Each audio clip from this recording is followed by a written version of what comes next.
This is Texas running back Jonathon Brooks. The Longhorns have done it yet again. I think that Jonathon Brooks, if he wasn't coming back from this torn ACL, I think he would have a lot more hype. We'll see if he goes round 2 or round 3. I ultimately have a late round 2 grade on him, my RB1 in the class, because 6 foot, 216, and I think that he has both wiggle out in space, and then also he kind of has this vision, this cutback ability to set him up for a lot of outside zone success. And that's what he did at Texas, caught the ball a little bit. So he's the best well-rounded running back in the class. I'm not sure if there was some elite trait in any capacity, but he basically does everything at a pretty high level. Based on what I read, it was just a clean ACL tear and no extra ligaments on top of that. And if that all checks out medically, he's firmly a second round type running back. And as you outlined, he blends so many aspects of what a lead back is at the NFL level. You mentioned the size, 6 foot, 216.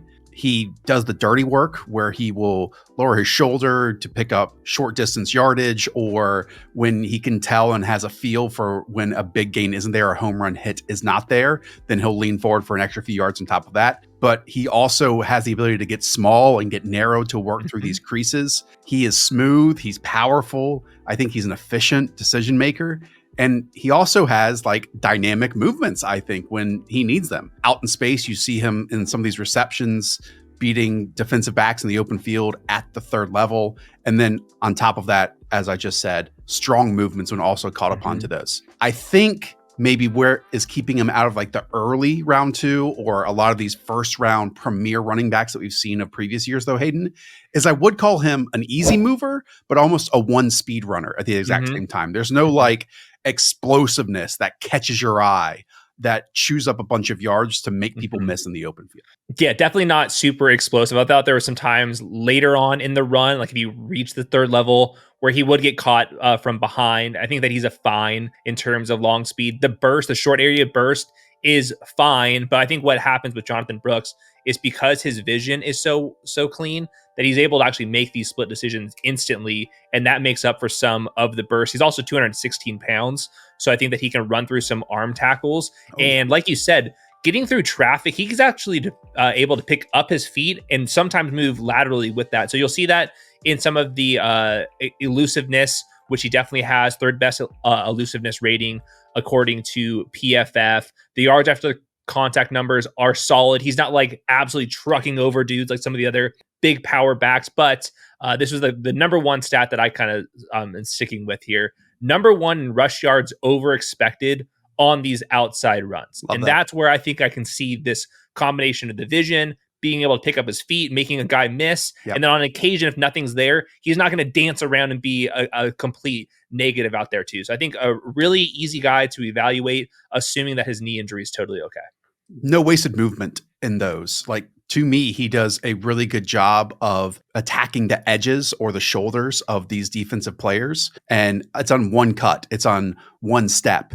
And so then he can either break that tackle or, again, fall forward for an extra few yards. I saw on a number of occasions where the Texas offensive line, I think there was one play against Wyoming where he was contacted about 4 yards in the backfield, made someone miss, and then created a 2-yard gain on top of that. So he has like that hidden yards, dirty work that coaches absolutely love that can turn, a 2nd and 13 into a 2nd and 8. And that is very different scenarios for an offense to work into.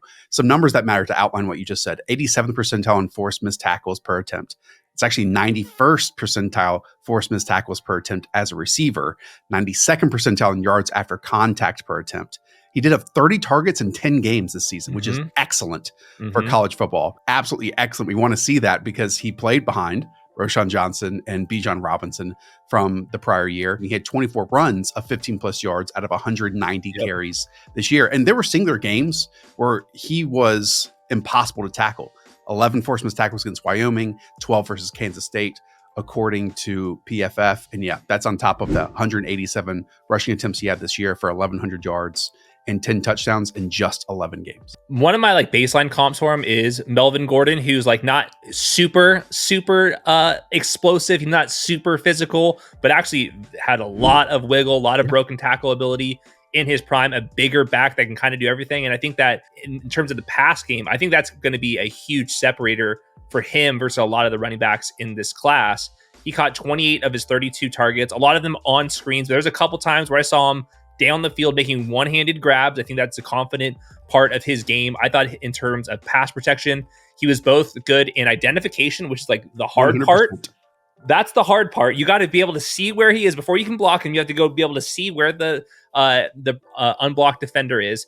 And then he also has the size and the technique to hold up there. So really, there's like no weakness to his game. I think that you can want more from certain aspects of this, but I think that Melvin Gordon's a great comp for him right down the line. And I think in a class where I can very easily point to a weakness for every single other one of these running backs, I think that Jonathon Brooks is by far the most well-rounded guy, and I think has the capability of being a bell cow 300 touch back at the next level. So I think for fantasy purposes, I wouldn't be surprised if he has a couple seasons as a top 1 or 2 round pick. He's just your super solid running back starter. Melvin Gordon, Najee Harris was kind of like the spectrum that I was working under here. Again, the instant giddy up, the instant explosion that is like, wow, probably not there. But that's totally fine. And I saw the exact same thing as you did with pass protection. He'll go inside looking for work the outside of the formation, mostly a shoulder blocker in those scenarios.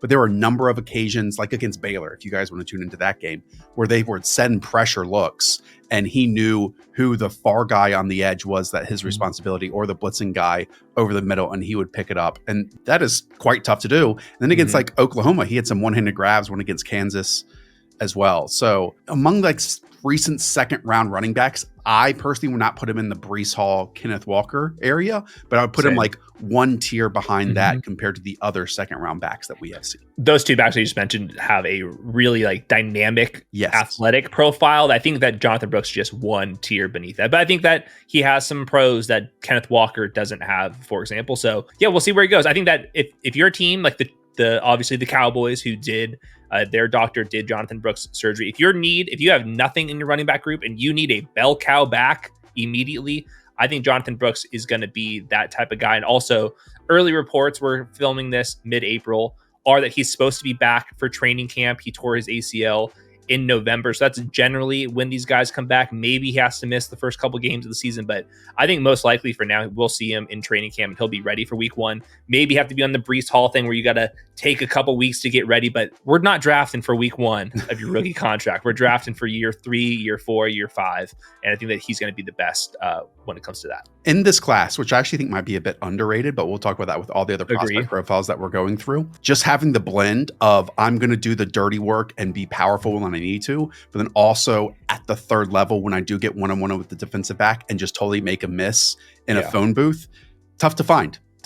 And I do think Jonathon Brooks has that combination. I had one crazy stat, and this is going to be a trend for all of these running backs. He has 8 career carries under center. 8. He's totaled, not even averaged, totaled 1 yard under center. What has happened in college football? Like, I wouldn't say that he can't run under center. Obviously, I think that on outside zone, inside zone from under center, he'll be able to do it. A lot of these running backs, no under center carries. I mean, it's a whole nother ballgame for us. If I am remembering correctly, they did do some pistol stuff. So at least he has some work behind his quarterback, which a lot of these other running backs definitely do not. It's all just caddy corner right next to sidecar stuff that they have in shotgun next to their quarterbacks. All right. Go and watch the rest of these running back videos. Guess what? We also have quarterbacks, wide receivers, and a singular tight end on the channel. So whenever your team drafts from these guys, watch the video. If you're watching us before the draft, check out the profile, and we'll catch you on the next one.